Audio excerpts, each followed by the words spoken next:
Boa noite, amados irmãos. Bom estar aqui mais uma vez, trazendo a palavra nesse momento tão importante da nossa igreja, né? Estamos nos aproximando do momento de eleições pastorais, daqui a 10 dias, né? Quase 10 dias exatos, 11 dias. Como bons presbiterianos que somos, nós teremos mais uma vez o privilégio de participar de eleições aqui na nossa igreja. E, de fato, é um grande privilégio, irmãos, mas também é uma grande responsabilidade. Para nós, né, que vamos ter a oportunidade de votar para eleger o pastor titular da nossa igreja, e responsabilidade também grande para os nossos pastores, os eleitos, né?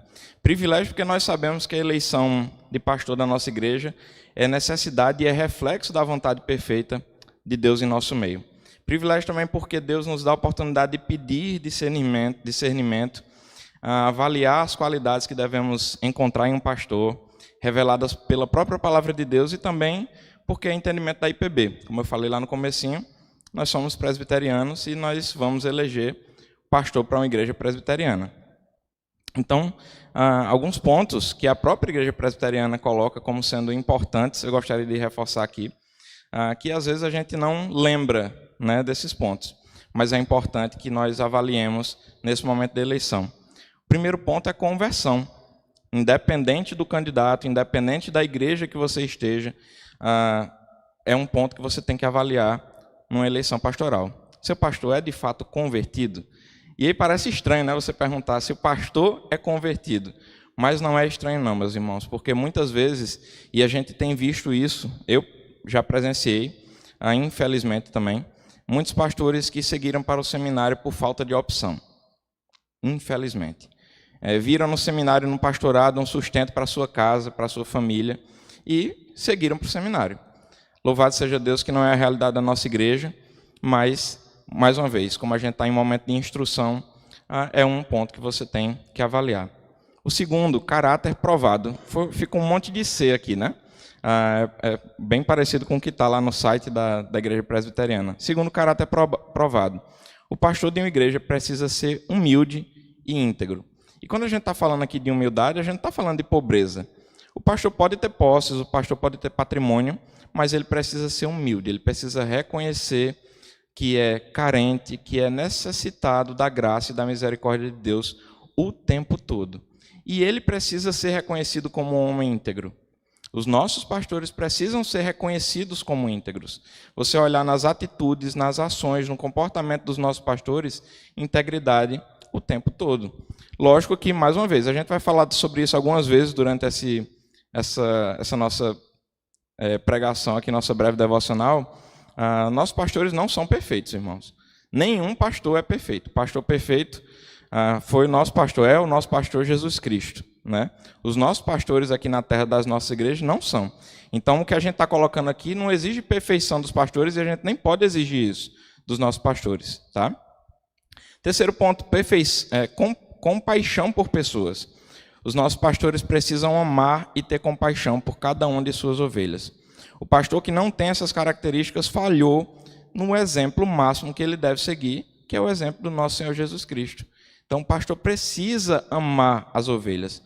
O pastor precisa sentir prazer em estar próximo de suas ovelhas, em apacentar as suas ovelhas, porque essa é a sua missão. E, mais uma vez, eles têm um exemplo, nós todos temos um exemplo perfeito do nosso Senhor Jesus Cristo. Em quarto, consagração a Deus. Nossos pastores precisam ter uma vida devocional, de estudo e relacionamento com o Senhor. Eu lembrei agora, quando estava preparando o sermão, de quando o André fez o sermão de prova dele. E aí, depois que ele fez o sermão de prova, ele colocou lá no Instagram que aquele sermão de prova foi fruto de muito estudo, muita oração e muito joelho no chão. E eu fiquei muito feliz quando eu li aquilo ali de André. Muito feliz, de fato. Eu não sou adepto de redes sociais, eu posto muito pouco, mas naquele dia eu não resisti e eu fiz um comentário, porque eu fiquei feliz com a colocação dele. É de fato a consequência, uma pregação que agrada a Deus, mesmo que essa igreja agora estivesse vazia, né, e que a internet não estivesse funcionando, que eu estivesse aqui falando sozinho, ainda assim Deus se agradaria se essa pregação fosse fruto de oração, fosse fruto de estudo e fosse fruto de joelhos no chão. Então, que seja assim também, que os nossos pastores tenham uma vida consagrada a Deus. Quarto ponto, confiabilidade. As atitudes do pastor devem exalar confiança. Se a ovelha não confia em seu pastor, como será mantido esse rebanho? A gente também passa por uma situação complicada. Vejam que tudo que a gente está falando aqui, eu coloquei como privilégios, né? Quando a gente vai colocando dessa forma, nem parece que é privilégio, né? Sou muito mais como responsabilidade de peso do que como privilégio, mas é. A gente nem chegou nas responsabilidades ainda. A gente ainda está nos privilégios, né? Então, confiabilidade. Nossos pastores devem ser dignos de confiança. E por último, mais uma vez, a gente está falando de uma eleição pastoral de uma igreja presbiteriana. Então, eu coloquei confessionalidade. O pastor presbiteriano precisa ser confessional. Deve ter firmes as básicas convicções em que a IPB também acredita. Imagina um pastor presbiteriano chegando aqui, e me desculpem a expressão, não quero colocar de forma alguma de maneira a menosprezar a oração em línguas, mas imagine se chegasse aqui um pastor presbiteriano no púlpito e começasse a orar em línguas, xarabachúrias, né, aqui. Soaria estranho, né? Então, não se pode pregar aquilo que não se acredita. Tratando sobre esse assunto, Warren Wiersbe diz que a única forma de fazer isso é sendo belos hipócritas. Então, assim, para ser pastor presbiteriano, tem que ser confessional, né? Então, esse foi o quinto ponto desses 5, 6 aqui para começar o nosso estudo. Mas a gente, como eu falei, a gente estava falando de privilégios, mas além de privilégios, há também grandes responsabilidades. E aí agora eu peguei o texto da forma como está lá no site da IPB, quando trata de quais os atributos que a gente deve buscar em um pastor. O que é que a gente deve observar num pastor? E aqui tem algumas responsabilidades que são atribuídas aos nossos pastores e que a gente tem que estar atento e também orar por isso. Primeiro, ele é comissionado a proclamar a palavra de Deus, cuidar do rebanho por quem Jesus derramou seu sangue, conduzir o povo de Deus em adoração e mobilizar a igreja a levar o evangelho de salvação aos perdidos em todas as nações. Que responsabilidade, meus irmãos. Que responsabilidade. As almas dos santos foram confiadas a ele, diz Hebreus 13, 7. O evangelho da verdade foi encomendado a ele, diz 2 Timóteo 2,14.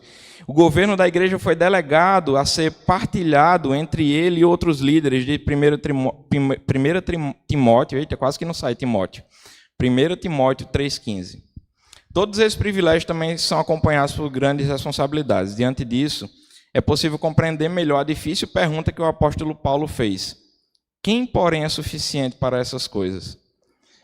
De fato, quando a gente se depara com esses privilégios que a gente colocou aqui, e quando a gente se depara com essas responsabilidades, faz todo sentido a pergunta que Paulo fez.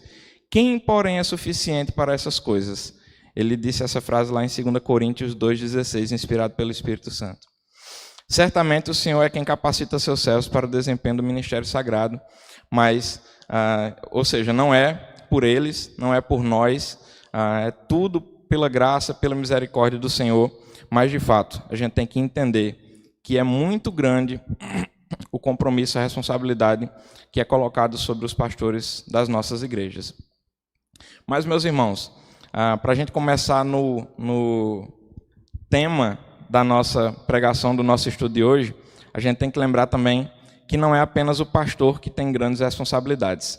Nós também as temos. E é sobre isso que vamos tratar nessa noite, e eu queria que os irmãos abrissem suas Bíblias em 2 Tessalonicenses, capítulo 3, e nós vamos ler em uma só voz os versos do 1 ao 5. 2 Tessalonicenses, capítulo 3, leamos dos versos 1 ao 5. Diz assim a palavra do Senhor. Finalmente, irmãos, orai por nós, para que a palavra do Senhor se propague e seja glorificada, como também está acontecendo entre vós. E para que sejamos livres dos homens perversos e maus, porque a fé não é de todos. Todavia o Senhor é fiel, ele vos confirmará e guardará do maligno. nós também temos confiança em vós no Senhor, de que não estáis praticando as coisas, de que só estáis praticando as coisas que vos ordenamos, como também continuareis a fazê-las. Ora, o Senhor conduz o vosso coração ao amor de Deus e à constância de Cristo. Vamos ter mais um momento de oração. Senhor Deus, Pai de amor, de bondade, de misericórdia, muito obrigado, Senhor, pela nossa igreja. Muito obrigado, Senhor, pelos nossos pastores. Obrigado por termos, logo em breve, Senhor, a possibilidade de participarmos de mais uma eleição pastoral em nossa igreja. Ciente da responsabilidade que temos, ciente da responsabilidade que é colocada sobre os pastores, sobre o pastor ou os pastores que participarão dessa eleição, Senhor.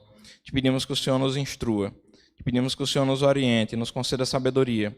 Pedimos que assim seja também com os nossos pastores, com os pastores das nossas igrejas espalhadas pelo Brasil, que eles sejam fiéis proclamadores da Tua palavra, do Teu Evangelho, que eles sejam zelosos por ela, Senhor, que eles sejam apaixonados pela Tua palavra e por estar próximo das Suas ovelhas, Senhor, como aprendemos há pouco. Ser conosco no restante desse estudo, desse culto, fala aos nossos corações, que o Teu nome seja exaltado, engrandecido. É o que nós pedimos, em nome do Teu Filho amado Jesus. Amém. Meus irmãos, como diria o narrador de um jogo de futebol, a regra é clara. Antes, durante e depois dessas eleições, nós precisamos orar pelos nossos pastores. Não é porque a gente está se aproximando agora da eleição e a gente está falando sobre isso agora, que isso deve ser uma coisa de momento. É nossa responsabilidade orar pelos nossos pastores. No final do capítulo anterior, Paulo está motivando os irmãos de Tessalônica a permanecerem firmes mediante as tribulações e guardando as tradições que foram ensinadas, e pede ao Senhor que console os corações e confirme toda boa obra e boa palavra, mas começa o capítulo 3 literalmente pedindo orações. Sim, quem está pedindo orações aqui é Paulo, o mesmo que mesmo fora de tempo viu a Jesus, que foi inspirado a escrever tantas cartas, mesmo este Paulo começa o capítulo 3 pedindo orações. Irmãos, quantas vezes nós já pedimos orações genéricas ou minimamente específicas para algum irmão ou para a igreja como um todo? Por exemplo, num culto como esse, a gente diz assim: irmão Gerson, ore por mim, e a gente se restringe a isso.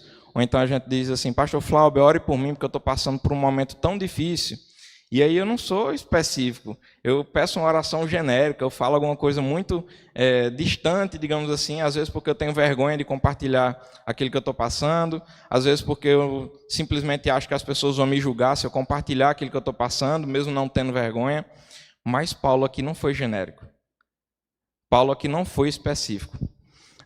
Ele vai muito além disso, ele vai muito além de ser específico e de não ser genérico. Ele não apenas pede orações, ele dá motivos claros, objetivos e fundamentados porque nós devemos orar pelos nossos pastores, e nesse caso específico, porque que ele pede essa oração. E aqui nós vamos tratar de quatro motivos claros que temos nesses versículos que lemos aqui, que temos para orar pelos nossos pastores. O primeiro motivo, irmãos, por causa da propagação das boas novas da palavra de Deus. Esse é o primeiro motivo que Paulo nos pede oração. Nossos pastores são presbíteros docentes da igreja. Nós também pregamos, mas a eles, aos pastores especificamente, não tratando de presbíteros, vamos dividir claramente aqui. Pastores, pastor Flávio e pastor Érico, por exemplo, presbítero eu, Itiel, Léo, Edivan, pastor Adilson.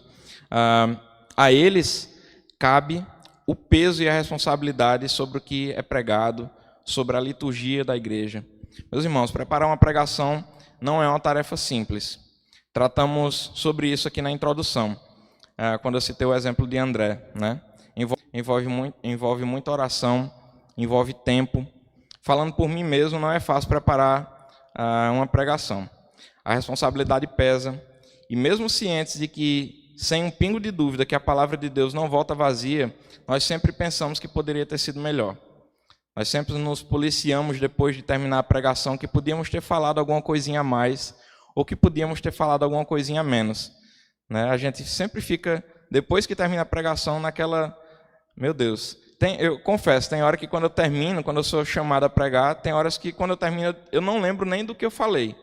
A gente vem se preparando tanto para falar, que quando chega no momento, você prega e pedindo a Deus, logicamente, que haja por meio daquilo que foi pregado, que fale aos corações por meio daquilo que foi pregado, mas muitas vezes eu termino e chego em casa assim, amor, foi tudo certinho, eu me atrapalhei, né? Porque não é fácil, meus irmãos. E mais uma vez, eu sou presbítero, mais uma vez, vamos fazer essa separação aqui agora, mas imagine o peso que há sobre os ombros dos pastores da igreja, né? É de fato uma responsabilidade grande. Acreditem, para mim não é fácil lidar com isso. E aí imagine para o pastor. Temos que orar para que Deus conceda a cada dia a força, a sabedoria, a perseverança que só o Senhor pode dar para os nossos pastores. Nós somos os que seguram os braços de Abraão durante a batalha, só que nesse caso é por meio da oração. Então, assim, não pense que a sua oração pelo seu pastor, ou que a minha oração pelo pastor, ou que a oração do pastor pelo pastor, né, é em vão. É essa oração, meus irmãos, que sustenta os nossos pastores. É essa oração que faz com que eles todo dia tenham forças para acordar e dizendo assim, não é um mero trabalho, como a gente falou lá no começo. Eu acordei na segunda-feira é a folga pastoral, e eu não estou dizendo que, não estou falando aqui para ninguém deixar de aperrear os pastores na segunda, não. Mas a segunda-feira é a folga pastoral, então vamos pegar a partir da terça-feira, o pastor acorda de manhã na terça-feira e diz assim, mais um dia que eu tenho ovelhas para pastorear. Não é mais um dia de trabalho como outro qualquer. Não é mais um dia em que eu levanto e vou cumprir minhas atribuições, minhas atividades. O peso que está sobre o ombro dos pastores não é pequeno, meus irmãos. E mais uma vez, lembrando, fazendo uma comparação aqui com o que aconteceu com Abraão, em que ele precisou que ficassem segurando. Abraão não. Moisés. Abraão, olha. Moisés, que precisou que ficassem segurando os braços dele lá durante a batalha, quando ele baixava os braços, o povo fraquejava. É mais ou menos isso que acontece com a nossa igreja. Se a gente não estiver preocupado com os nossos pastores, se a gente não estiver orando pelos nossos pastores, a igreja começa a perder a batalha. A igreja começa a perder a batalha. Os pastores vão perder junto? Vão. Mas quem mais vai sofrer é a igreja. Porque quando os pastores estão fortificados, quando os pastores estão cobertos, digamos assim, pela oração que nós elevamos a Deus por eles, a batalha fica muito mais fácil. Não é penoso para os pastores, como a gente colocou também lá no comecinho. Então, primeiro ponto, nós devemos orar pelos pastores por causa da propagação das boas novas da palavra de Deus. Quando os pastores estão fortificados, a coisa, se é que eu posso dizer assim, flui muito mais tranquila. A igreja vai ser sustentada por homens que estão fortificados por meio da oração, por meio do amparo que o Senhor concede a eles, porque estamos orando por eles e intercedendo por eles. Segundo, por causa dos homens perversos e maus. E aí a gente não estou citando aqui os versículos, mas a gente está indo na sequência, né? O primeiro ponto trata aqui do verso 1, o segundo ponto do verso 2, por conta de homens perversos e maus. Meus irmãos, homens maus só existiram na época de Paulo, né? Então a gente não tem que se preocupar com isso agora na nossa realidade, né? A gente está aqui só cumprindo tabela falando sobre isso porque está aqui no versículo 2. É assim? Não, muito pelo contrário, errado. Se Paulo se deparasse com a situação que nós vivemos hoje, provavelmente a oração dele seria muito mais enfática. Provavelmente ele precisaria muito mais do apoio dos irmãos das igrejas, orando pela igreja, orando pela vida dos pastores, porque a nossa situação hoje é muito mais complicada do que a que se vivia naquele momento. Hoje nós temos muito mais pessoas que lutam contra o evangelho, irmãos. Sabemos que a batalha já está vencida pelo Senhor, mas precisamos orar incessantemente pelos nossos pastores. Assim como o Espírito Santo usa pessoas consagradas para compartilhar a palavra de Deus, Satanás se vale de pessoas perversas para opor-se à palavra, incluindo ditos cristãos. Meus irmãos, um dia desse eu vi um podcast, digamos assim, se é que se pode chamar aquele de podcast, em que uma mulher disse que se infiltrou na igreja, porque na igreja era muito fácil, parecendo ser uma pessoa boa, a receber uma sala de um departamento infantil e ter a oportunidade de falar o que ela bem quisesse, entre aspas, para as nossas crianças. Meus irmãos, ela estava falando isso abertamente num vídeo do YouTube. Ou seja, nem procurar esconder o que se faz, nem procurar mascarar essa maldade que a gente acabou de falar aqui, não se preocupa mais com isso, meus irmãos.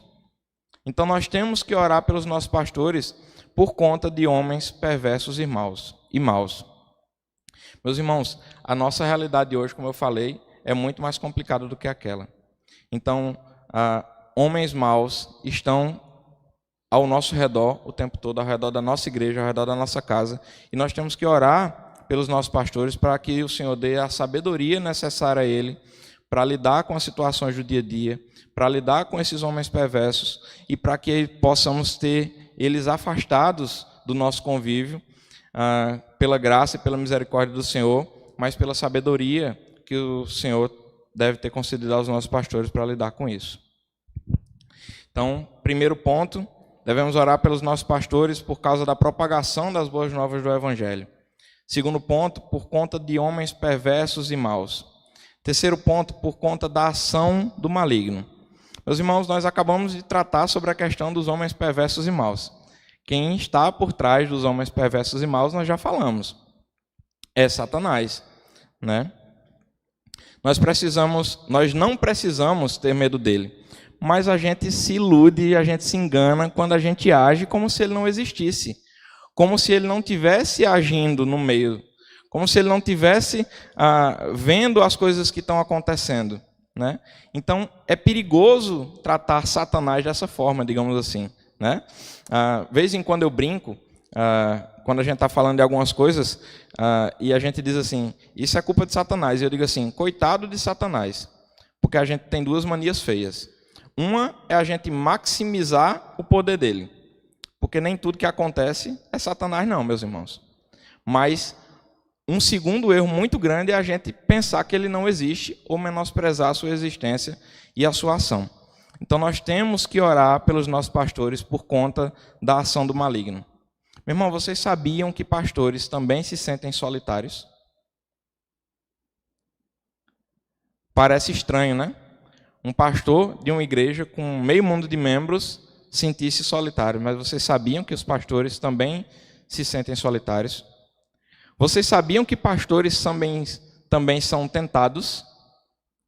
A gente não lembra disso muitas vezes, mas sim, os pastores se sentem muitas vezes solitários. Os pastores são tentados comumente, e a gente tem que orar para que os pastores consigam se livrar das garras do maligno.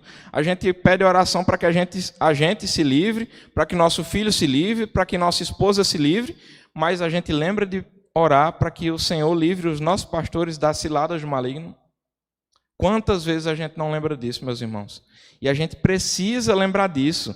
A gente tem que orar para que o Senhor livre a todos nós da cilada do maligno, mas oremos de forma especial por eles. Jesus, em sua oração, colocou da seguinte forma: não peço que os tires do mundo, e sim que os guardes do mal, lá em João 17,15. E é assim, os pastores não estão livres do mundo. Eles estão sucintos, por exemplo, propensos a abrir o Instagram, por exemplo, e ter algo lá pornográfico. Quem disse que pastor não pode abrir o Instagram e ver algo pornográfico no Instagram e ser tentado? Quem disse que o pastor não pode ser tentado no meio da rua a cometer um pecado de furto, por exemplo? Deus nos guarde disso. Mas a tentação está à porta de todos nós. E muitas vezes a gente trata o pastor como se fosse de outro mundo, ou como se não fosse igual a nós. E não é assim. Mais um motivo: nós precisamos orar pelos nossos pastores por causa da ação do maligno. Então, mais uma vez, recapitulando. Primeiro ponto, nós precisamos orar pelos nossos pastores por causa da propagação das boas novas do Evangelho. Segundo, por causa dos homens perversos e maus que nos cercam. Terceiro, por causa da ação do maligno. E quarto e último ponto, por causa da igreja. Meus irmãos, aqui não é um pedido de oração que Paulo faz. Veja que quando ele chega aqui no verso 4, ele não trata mais de eu oro por isso, eu oro por aquilo, né? Isso aqui ele começa a trazer uma consequência. Paulo diz que nós também temos confiança em vós, no Senhor, de que só estáis praticando as coisas que vos ordenamos, como também continuareis a fazê-las. Ora, o Senhor conduza o vosso coração ao amor de Deus e à constância de Cristo. A consequência de uma igreja que ora pelos seus pastores é que a própria igreja passa a ser alvo de oração de pastores fortalecidos e abraçados. Pois isso será a prova de que não estão pondo em prática o que lhes foi ensinado, que estão pondo em prática o que lhes foi ensinado. Então, meus irmãos, quando a gente ora pelo pastor, a igreja sente as consequências. Isso é prova de que a gente está colocando em prática aquilo que acabamos de aprender, aquilo que nos foi ensinado. Os pastores estarão fortalecidos para, se for necessário, por exemplo, como aconteceu com Davi, matar um leão. A gente brinca, é um ditado, né, que o povo usa, que a gente tem que matar um leão todo dia, né? Mas no dia a dia dos pastores, vez em quando eles têm que matar um leãozinho de verdade, né? Como aconteceu com Davi. Lógico que a gente está fazendo uma comparação aqui, mas a gente tem que entender que os nossos pastores têm que estar fortalecidos. E a gente consegue isso, nosso apoio para os nossos pastores vem por meio da oração. Uma igreja que ora pelos seus pastores vem com expectativa para ouvir as pregações. Falei sobre isso um dia desse, quando a gente estava conduzindo aqui a liturgia. Meu irmão, não venha para a igreja sem expectativa nenhuma. Não venha para a igreja porque é o pastor Flauber que vai pregar. Não venha para a igreja porque é o pastor Érico que vai pregar.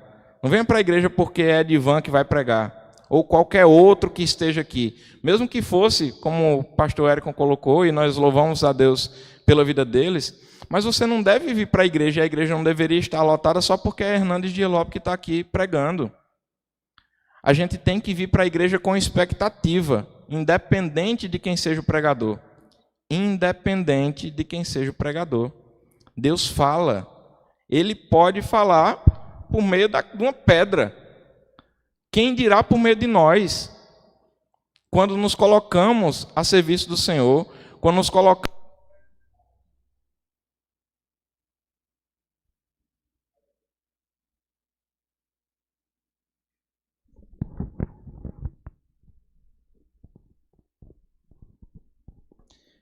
colocamos e predispomos a serviço do Senhor para preparar os estudos, para trabalhar o nosso conhecimento, quando colocamos o joelho no chão para pedir orientação ao Senhor.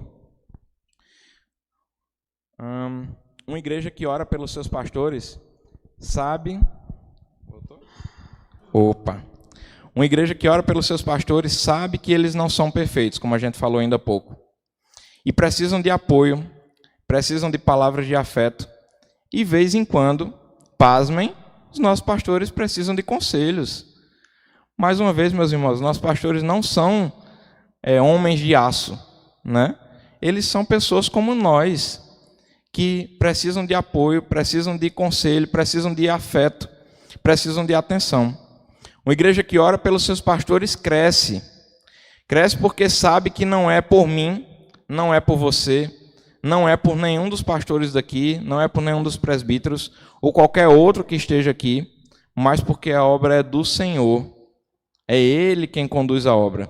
É Ele quem faz com que ela cresça, com que ela prospere, com que a sua palavra atinja os corações que Ele já predestinou a serem atingidos, meus irmãos. Então, recapitulando aqui os nossos 4 motivos. O primeiro, ore pelos seus pastores, pelos nossos pastores, por conta da propagação das boas novas da palavra de Deus. Ore pelos nossos pastores por conta de homens perversos e maus.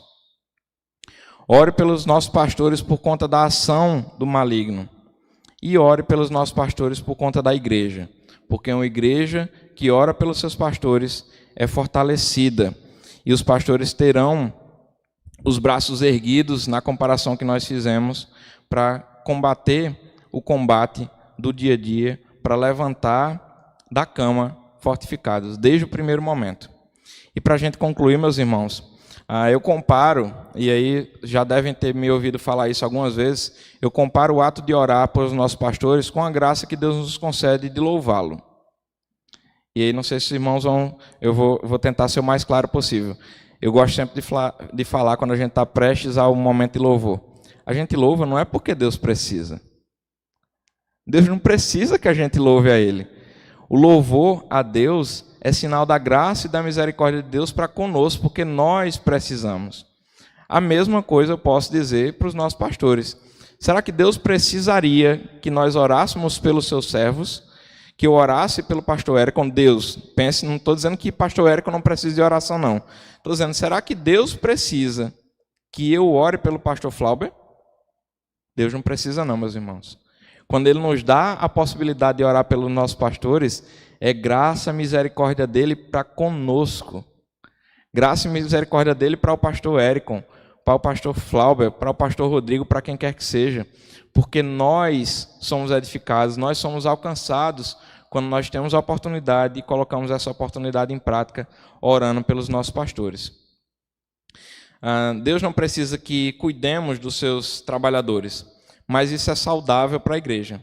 Faz bem ao nosso coração e faz bem à vida desses servos que literalmente trabalham para a nossa instrução, para a nossa edificação, para que nós também continuemos de pé. E, meus irmãos, já finalizando aqui, mas não custa lembrar que no domingo, dia 27, como o pastor Érico colocou, pense no que tratamos hoje. Peça sabedoria a Deus e participe. Venha, vote. Está parecendo propaganda eleitoral gratuita, né? Mas eu não estou dizendo para votar em ninguém, não. Eu estou dizendo para você participar desse momento tão importante dentro da nossa igreja. E desde já, não é de amanhã não é de daqui a um minuto não, é agora, em seu coração, sem cessar. E mesmo após as eleições, independente do resultado, independente da gente ter quórum ou não no dia 27, da gente ter o resultado que seja numa segunda convocação, se assim for necessária, não pare, não cesse de orar pelos nossos pastores. Continue orando por eles, porque, mais uma vez, eles serão edificados, eles serão alcançados, mas o primeiro a ser alcançado vai ser você, pela graça que Deus lhe concede de orar pelos seus pastores. Amém? Louvado seja Deus. Vamos orar mais uma vez? Senhor Deus, muito obrigado, Pai, pela Tua palavra que nos instrui. Obrigado pelo que Paulo nos escreveu, instruído pelo Senhor, Pai, porque mesmo do relacionamento que nós sabemos que Paulo tinha, ele humildemente, Senhor, ele pede orações ao povo que estava próximo dele. E como seria diferente conosco, Senhor? Como ousaríamos não orar pelos nossos pastores? Como poderíamos entender diferente disso? Entendemos, Pai, que os pastores das nossas igrejas são homens como nós, são pecadores como nós, mas são servos teus dedicados à instrução da tua igreja e carecem das nossas orações, carecem do nosso apoio. E, mais uma vez, te agradecemos pela graça que o Senhor nos concede de poder participar disso, porque o Senhor não precisa, como falamos há pouco, o Senhor não precisa, o Senhor poderia sustentá-lo de todas as formas possíveis, porque o Senhor é todo-poderoso, é onipotente, o Senhor é o Deus de todo poder e toda glória, mas o Senhor nos concede a possibilidade de participar ativamente da vida deles.